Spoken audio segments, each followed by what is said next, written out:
Good morning. Okay, so my name is Nneka Nurse, and I'm the founder and creator of Best Dressed Plate, which is a platform that I created to celebrate Caribbean food, also to help preserve our heritage through culinary events that I host. So as Kirk mentioned, we came up with this panel to kind of talk about the food element and the wellness element in tech. Obviously, a lot of the tech people, you guys are doing a lot of work until all hours of the night, and sometimes we forget to fuel our bodies while we're fueling our minds. So without further ado, I'd like to bring in some of our guests. We have Jerry from Mabi Tea.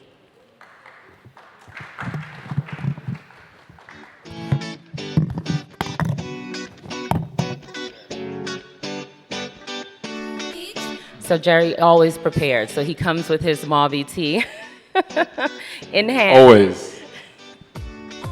Welcome. Thank you. Next, we have Anthony Edwards from EatOakra, which is an app.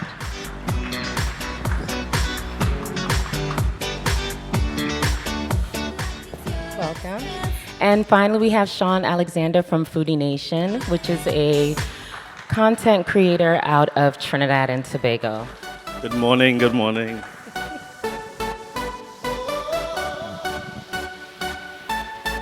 All right, so we have the ABC here. We have the app, the beverage, and the content. Isn't that cute?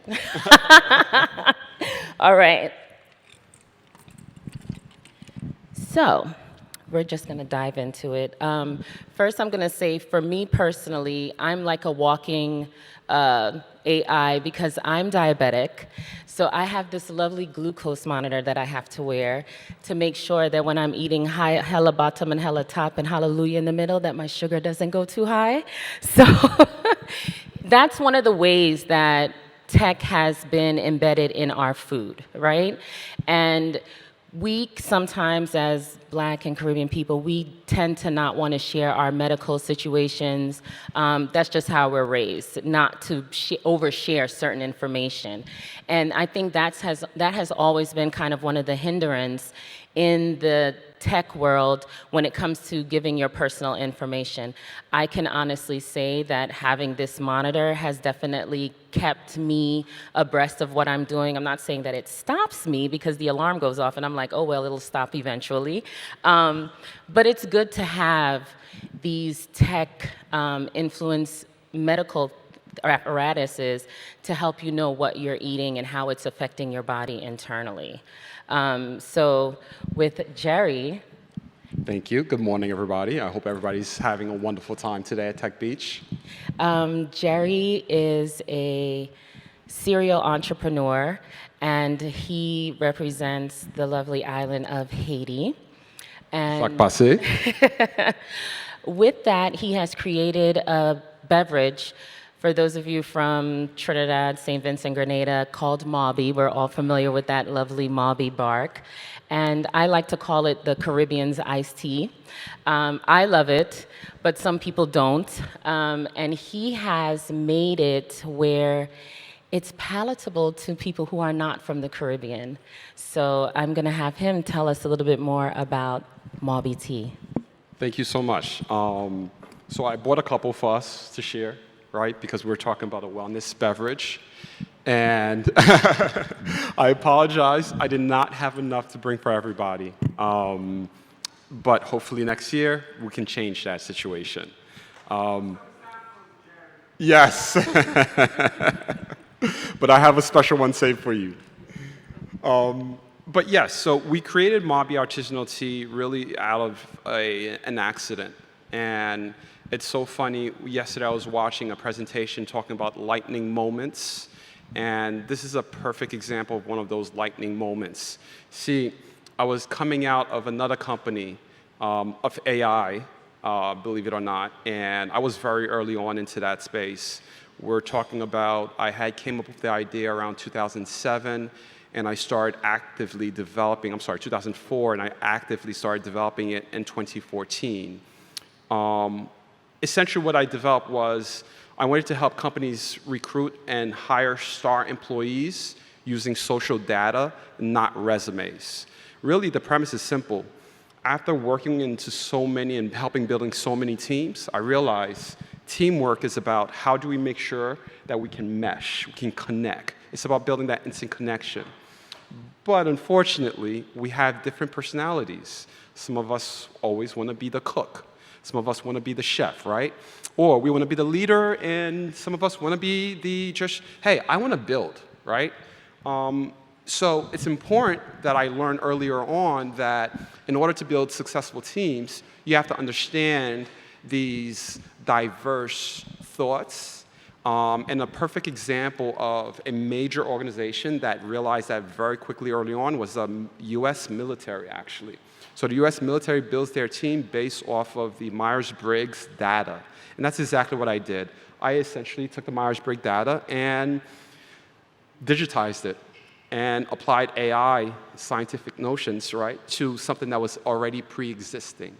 So we were able to help companies really decipher and build great teams. Unfortunately, however, Mark Zuckerberg from Facebook was talking about a technology that I was also part of, which is Cambridge Analytica, and all my partners pulled out, and I had to shut down my company. So that was devastating for me. So going back to the Caribbean home for vacation was actually my release, and while I was on vacation, I ran into Mabi, a Mabi merchant, because we ran out of water. And she said, no, don't worry, you'll be fine, this is boiled. And I said, okay. We tried it, and it was instant love and connection since then. So today, we have a tech guy with over 20 years of experience that turned into a beverage tea guy. And now right back into tech again. So, Anthony, you're a tech person that came from construction, which is where I'm from as well, and now you're in the tech app development world with EatOakra, and your app helped transform how people find Black-owned businesses and restaurants online. How did you do this technology to help, how do you use EatOakra to help promote a healthier lifestyle? Yeah. Hi, everyone. Thank you for being here this morning. I know it's super early to do this, but I appreciate you being here.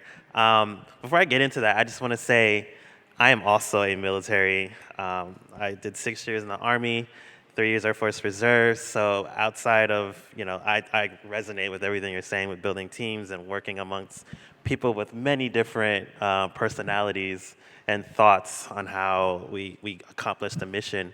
But I've taken those skills that I learned in the military and kind of applied it to my business and how I think about how we expand and grow and iterate on EatOakra, which is a platform in the United States and looking to bring it to the Caribbean to help people find Black-owned restaurants and e-commerce businesses nationally. So how do we put butts in the seats physically, and then digitally, how do we make sure we're producing or influencing people's purchasing decisions?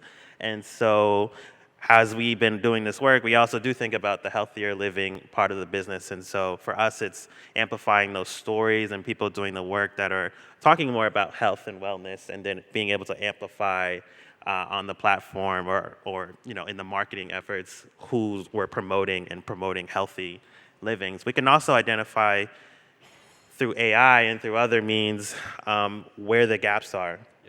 Where the gaps are in our businesses that folks are looking for healthier livings, and then understanding like, whoa, it's like 20 miles between the next vegan or vegetarian or gluten-free restaurant or product, you know what I mean? So I think we can use technology to further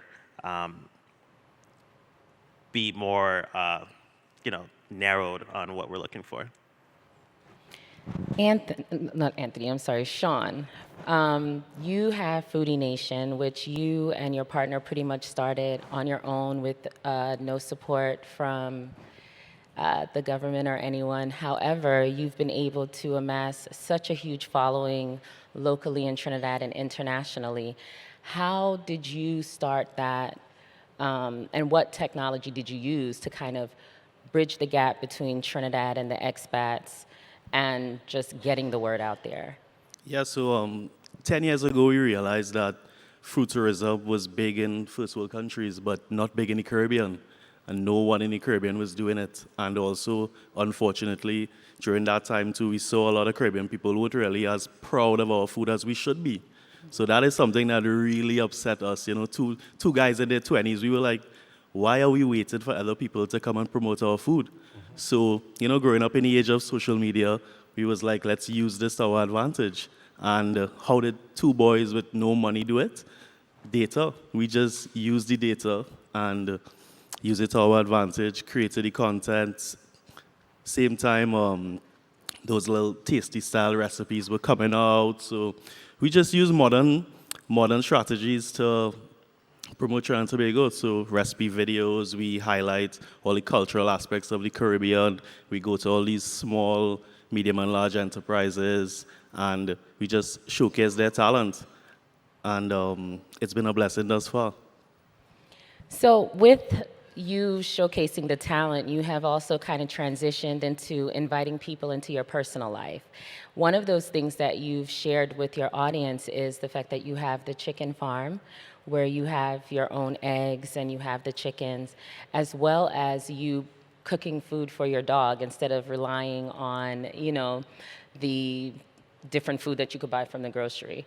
How did you transition into doing the farm work, and have you seen people kind of following suit or asking you how can they start small with producing their own food, or where do they go locally in Trinidad to get access to supporting local farms? Yeah, so we talk about, you know, or use words like transition and sustainable, when in reality, we in the Caribbean, we've been doing that from day one, you know, but we use another word, we call it survival. Yeah? So, I mean, that's it. You know, you ask about the chickens, you ask about, yeah, definitely. You ask about the chickens, you ask about the dogs, you ask about the family life that we showcase.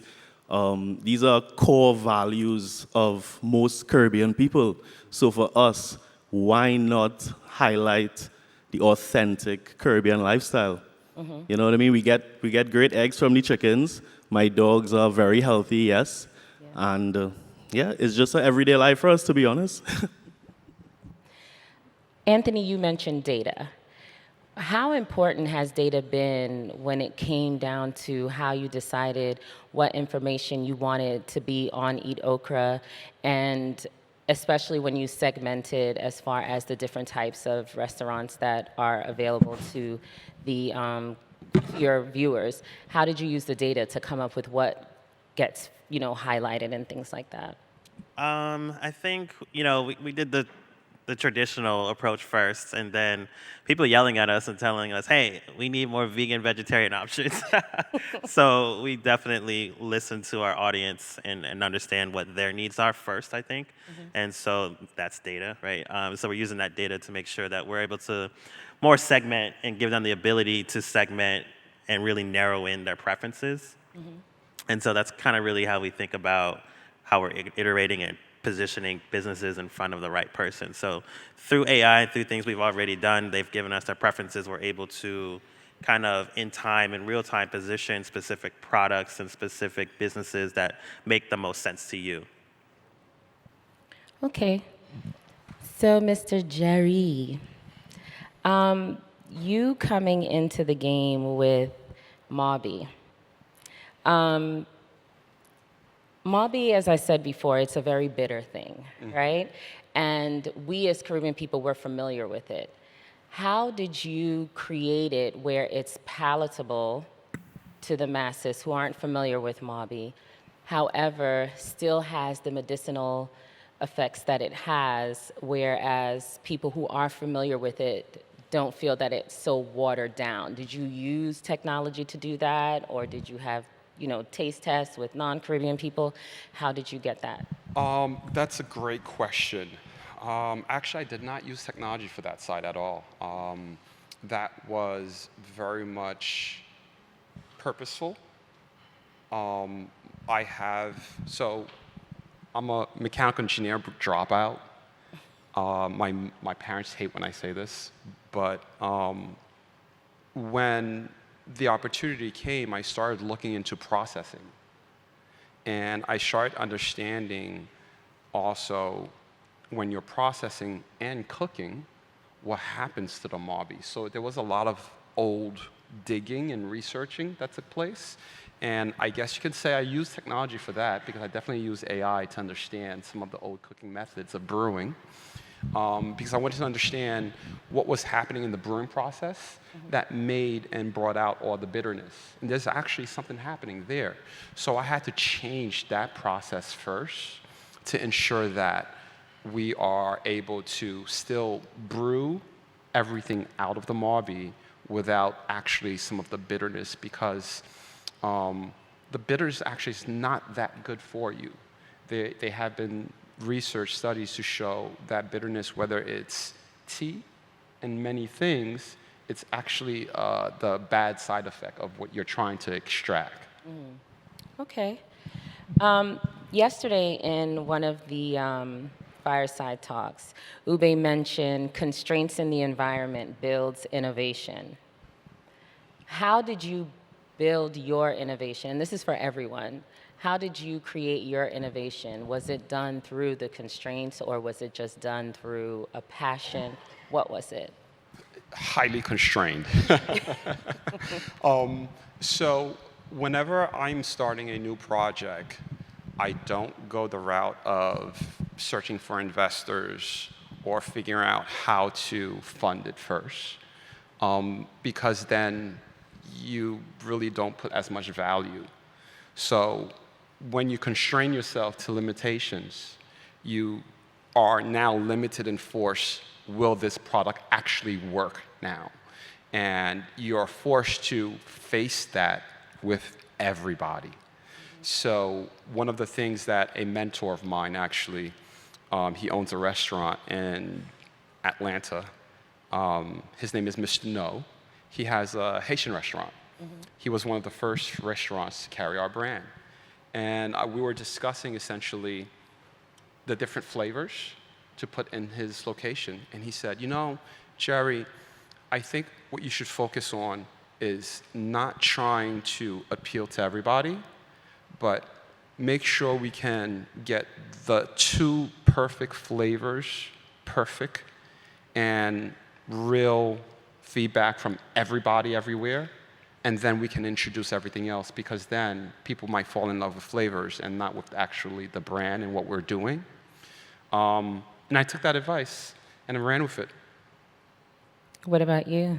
Oh, go ahead. Yeah, just to speak on Jerry's product. So I think that step of adding flavor was a big step because let's be real, Mabi is not very appealing to people outside the Caribbean. You know, You're clapping? No, don't clap. Mabi is appealing. Yeah, and I think he's clapping the fact that we did a great job. Yes, okay, because I'm a Mabi advocate. I love Mabi. No, me too, but we're from the Caribbean. You know what I Yes. mean? And the reality is you have to adapt. Yeah. So Jerry did that, and that's great. Thank you. I would say out of constraint, we built EatOakra. Black-owned businesses are often underinvested and undervalued. And so we noticed that on the platforms, it's difficult to find a Black-owned business pre-COVID, pre this, what happened after COVID and George Floyd in the United States especially. And so when I was coming out of the military, coming out of college and getting my degree at Fordham in computer science, had a full-time job building technology in construction. And so I used those skills because my wife, who was my co-founder, suggested, hey, why don't you build an app for us to find Black-owned restaurants in Brooklyn? And so we originally called it BK Noir. I remember But I was like, well, what if I'm traveling to Atlanta, or if I'm traveling to Oakland or California where my family's at? Why don't, BK Noir doesn't necessarily fit. So we went back to our roots and thought about our families. My family is from Lake Charles, Iota, Louisiana, and my wife's family is from Sumter, South Carolina. She's Gullah Geechee folks. So it was about, all right, we're going to call it EatOakra, and really build on that word okra, which was brought over during the slave trade to the Americas, settled in the South, and is cooked in our gumbos and stews. And so we're using those ingredients, those flavors, and that stickiness to build community through food. And so that's the work we've been doing, and we just wanted to make it available, Black-owned businesses available to communities and for people to try and learn about our food and our traditions and our culture as well. Amazing. Yeah, so we tell people all the time, yes, we do make money, but we don't do this for money. We're always, from day one, we've been in survival mode. But outside of that, it's just true passion that drives us. A lot of people see what we do, and sometimes you think content creators are seeking validation or they're just trying to get engagement. But for us, from day one, some of our main goals have always been to promote family values, entertain and educate the world on Caribbean food and culture. So once we get to do that, we're happy. Very true. Being able to share your passion and hopefully make money from it is always good, but making an impact is what's paramount in what all of you guys are doing right now, and I think that's what's very important. As far as when you're working in this space, what do you do when you feel burnout? What is your go-to food? It doesn't necessarily have to be a Caribbean food, even though I would like to know if it is, but what food is it that you go to for that moment when you're facing burnout, and is it a healthy selection or not? Yeah, so first of all Caribbean food is healthy. I don't want to hear no talk about Caribbean food and healthy. Yeah? So that's first of all. Burnout, personally, I really do experience burnout because every day I get to do what I love to do. Good answer. Very good. So what's your favorite food then? Oh, sorry. Doubles, what kind of question is that? It's obvious it's doubles. Is it the doubles or is it this nouveau doubles with goat and all of those sort of things? Yeah, so I don't know what that is. That is not doubles. Okay. Fair enough. Well, I grew up on an American diet, and so it's definitely not healthy. But I was talking to Shaun earlier. What I've been doing the last year or so is definitely thinking about making better health decisions as far as food. And every Sunday we've been cooking fish. I've been smoking it, or just trying filleting it, deep fry it, different things. Not fry it. I said that by mistake. Put it in the oven and baking it. But definitely been trying new things to be more healthy.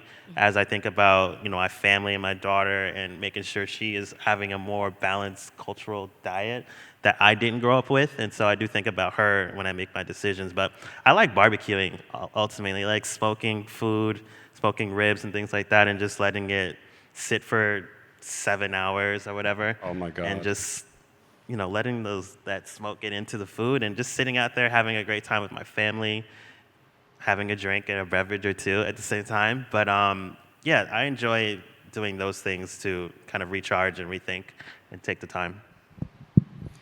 For me, so I grew up in Haiti, and as we all know, Caribbean food is always healthy.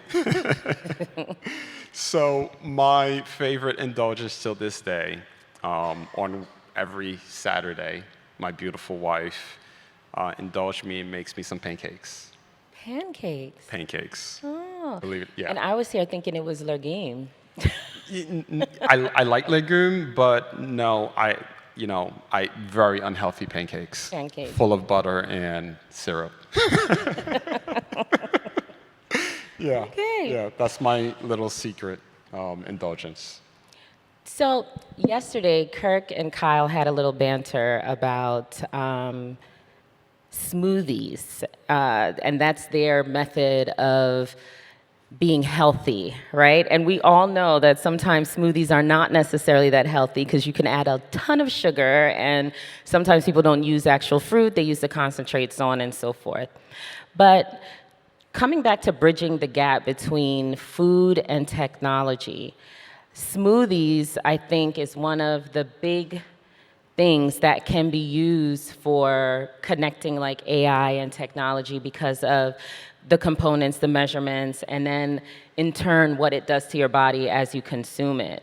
So with that being said, what do you think is one of the first things that can happen to merge the two, food and technology, to get people more inclined to using some of these tools to know how food is affecting their bodies to ensure that they're doing the right thing when they're eating?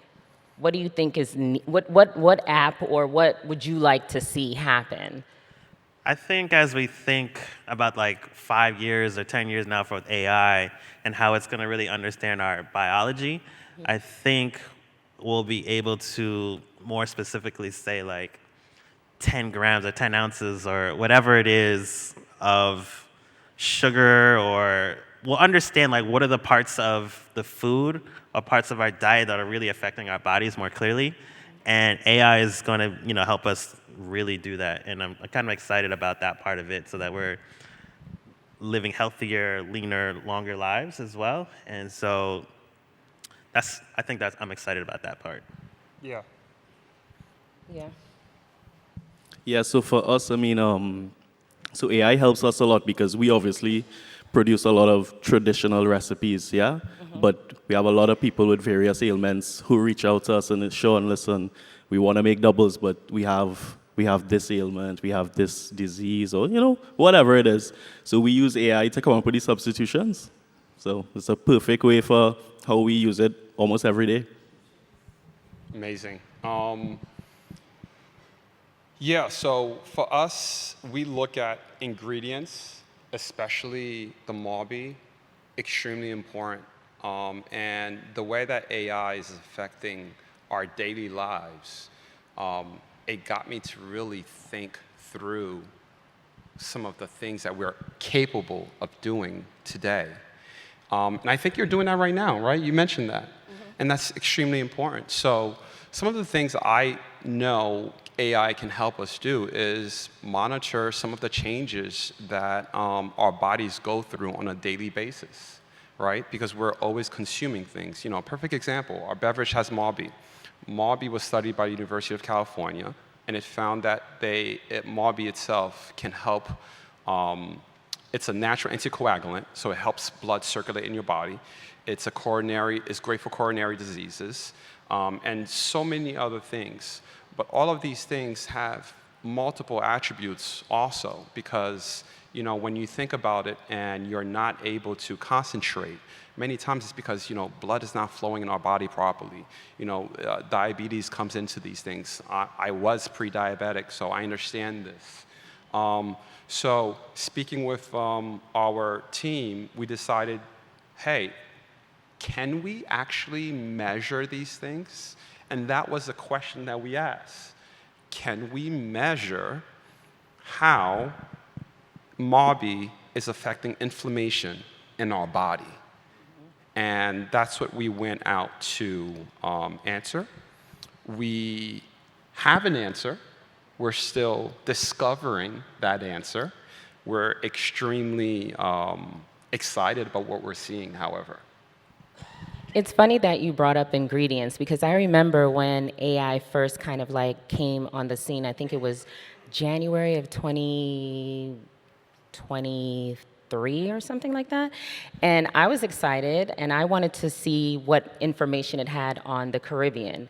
And it was extremely cliche. And the fact that a lot of our ingredients and dishes are instinctual, nothing is really written down, when you consider what the AI model is, and you go onto this space to find out information about our food, do you think that it has enough information today now where it's authentic and genuine to our cultural norm of what, like if you were to go on there and say, okay, give me the recipe for dirigeon, and then what is the caloric content and how the sugar, like, do you think that it has that? And if not, is that a space that can be created? So the immediate answer to your question is no. It doesn't have everything. You'll find some things, but you won't find everything. And for example, the reason for that, actually, let me go back to something. Yesterday, I was overhearing a conversation actually outside, and one of the gentlemen said, we don't have data in the Caribbean. We don't have enough, right? Because most of our data is coming from our cell phones. So where is that data coming from for us, right? Well, we're going to be creating a lot of that data. For us, a lot of the data that we were able to create Mabi is through word of mouth. They're passed down through generations. So our data's up here. Our data's cultural.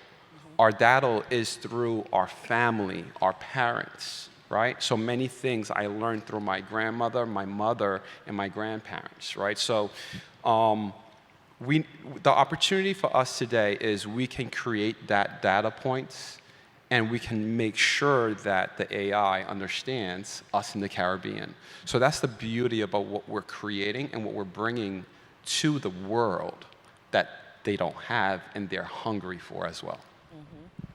Yeah, I would say. Did you want?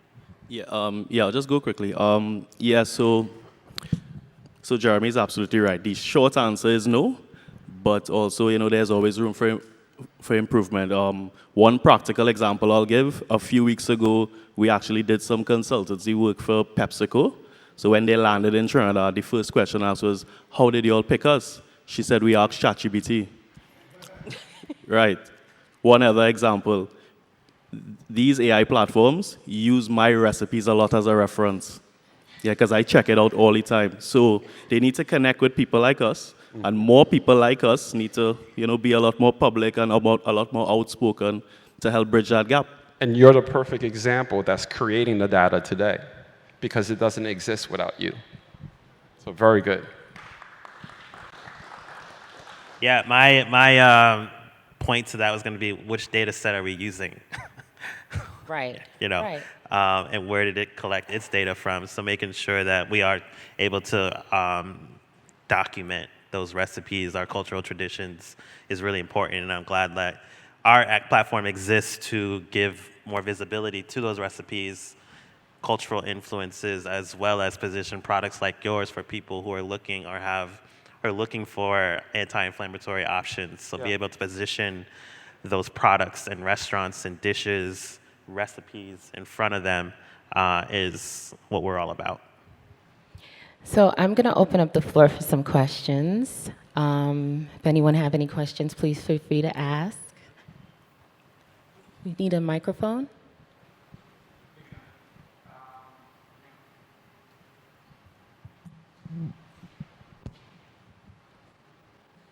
Good morning. I had Morning. a fascinating experience about a year ago. We were in Spain, and my wife and I spent a week at a wellness center there. And of course, they fed us. We had dietitians and so forth. And what was fascinating to me is they gave me portions that were half of what I would typically eat, and I was full. I couldn't understand it. So when I asked the dietitian why this was, she explained, well, it's because we feed you a balanced diet with all the minerals and so on that you need. We tried to replicate that to varying degrees of success. But have you considered that at all in creating the foods and so on that you do, to make sure that it's as balanced as possible so that the stomach sends the message to the brain, I'm full? And also, how do you combat the disappointment that people have if you do control the portion size? That's a great question, actually. So I want to say something regarding what you just mentioned regarding portion control, because I think that's super important. When I started my journey, my transformative journey, because I was about 200 pounds overweight, and now I'm down to about 180.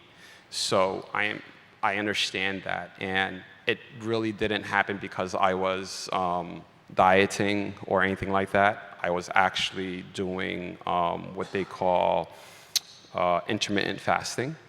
But in between my intermittent fasting, I was doing exactly what your dietitian was providing to you, and it felt like hell because I'm only eating a couple of nuts, maybe one boiled egg in the morning, and a couple of fruits as well. So really lowered my intake and made sure that I didn't eat past certain times. So one of the things I want to say in product development from my past career or experience is I learned from Steve Jobs early on, sometimes consumers don't know exactly what they want, aka iPhone, for example, and you have to design and train them on that. So for us at Mabi, one of the important things is educating consumers on the importance of why we use these ingredients and the amount that we use.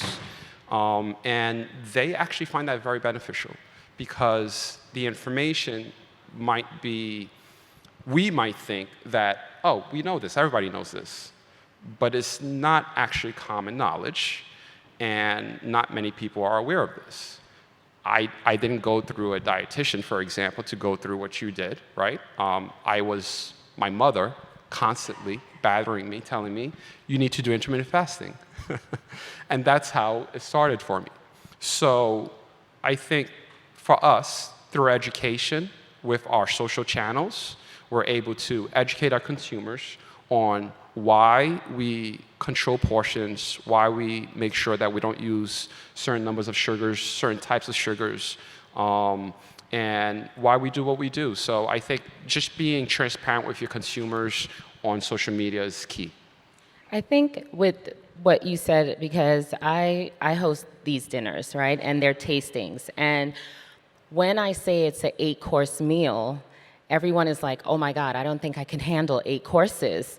But it is definitely a mental thing because when you start giving them the education component and you start talking about the dishes and what it encompasses, and then when you get it visually, the portion is small, but what happens instinctually in your mind is you know that there's other courses coming, so you're not really eating in a gluttonous state, right? Because normally when you're eating, you have a plate filled with a lot of food and starches. But when you're given food in smaller portions and you're giving yourself time to eat them, that's when you're able to taste the food, enjoy the food, and then you become full, right? Yeah.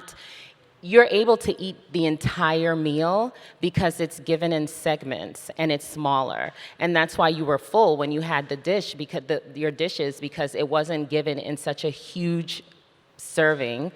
And so you're feeling like, oh, this is small, I can eat it. Oh, the next one, oh, I can eat it. And you end up eating dessert. I mean, how many of you go out and actually order dessert? Show of hands.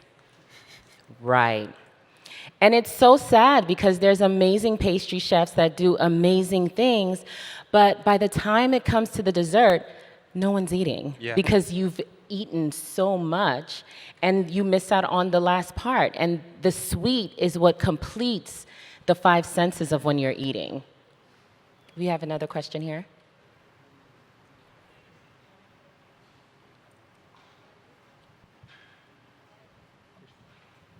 Good morning, and thank you for your presentation today. I have a few. Jerry, I'd like some of your tea. Anthony, I'd like to understand where to download your app so that I can use that. And so you asked one of my questions about using technology to keep track of the foods that you eat. As I have aged, I'm wanting to age gracefully. And one challenge that I run into is I may start out in the morning eating something that I know what the content is, I can look it up in an app, and so I know what nutrients, good, bad, or indifferent, I'm receiving. If I choose to do something like eat Caribbean food, which I enjoy, and the app doesn't pull that in, then I'm struggling with, well, what really did I eat? So one of my questions is, and this may answer all of it, is, are there, or have you thought about meal plans that I might be able to go and select those items from a meal plan such that I know what it is that I'm putting into the app so I can keep track of those nutrients? Anyone? For us, meal planning, meal prepping is definitely a segment within our platform that we allow folks to list their businesses who are doing meal prep. And so us actually getting more data and information about what's actually in each meal is something we're thinking about and want to implement in our platform as we think further about using AI to create the vector information tokens so that you're able to kind of ask those questions directly to the business without actually chatting with the business. So essentially a chatbot we're putting in our platform very soon for you to be able to ask those questions and us give you the proper recommendations on which meal prep company to go with. For us, that's a great question, by the way. I was having a conversation with the team regarding user experience specifically, and one of the things I mentioned was I didn't want for the app to just constantly try to think it knows the user. I wanted the app to actually, the user and the app to feel like they're getting to know each other. So we built that process out because when it comes to food and dietary information, it's not something that we can generalize because health is personal. What might be great for me might not be great for you, and that's why we wanted to design the app in that way.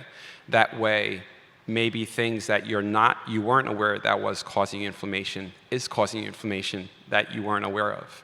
So that's how we're approaching it, through a user-centric approach. That way, it's all based and around your world. Okay, we have one final question. This has been a very informative session, so I would encourage you, if you have any other questions, to please reach out to the speakers directly. We're going to just finish with this last question to turn the room over and start in 10. All right, thank you, ladies and gentlemen. Now, we've spoke about ingredients in the food and portion sizes, but Jerry, you touched on something in the preparation of Mabi, where you said that the bitterness is not necessarily good for us. And I was kind of hoping you would have expanded on that a little bit. But additionally, in addition to expanding on that, could you speak to that fact that many times we take healthy foods, but in our preparation, we actually make them unhealthy, and how do we address that? How do we educate people on that? That's a loaded question, but a very great question. I won't go too deep into it because I know I can go very long, but it's just really being mindful about when we're preparing our foods, right? It's just, thinking through about, for example, how long should you cook this particular item. So for example, I love grilling. I love grilling. I started off barbecuing. I thought that was grilling, actually. But no, barbecuing is not grilling. Barbecuing is taking meat and just slapping lots of sugar over it and calling it grilling. But today, I grill, and I understand the exact specific color my meat should be, the temperature that the meat should be, right?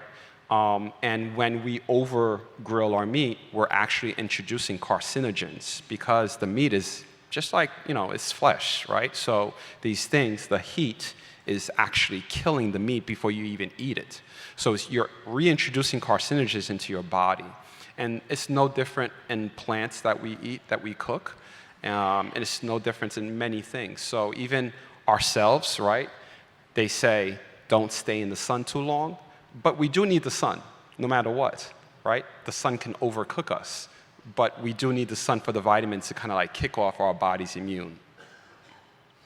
Yeah, same thing when you're burning sugar and you're making a pilau. Don't overburn it because the pot will be bitter. Yeah, Nneka, just to follow up on what Jerry said too, we also need to continue to educate ourselves on the cooking techniques because any form of cooking kills micronutrients and ingredients, which is why we eat a lot of vegetables raw.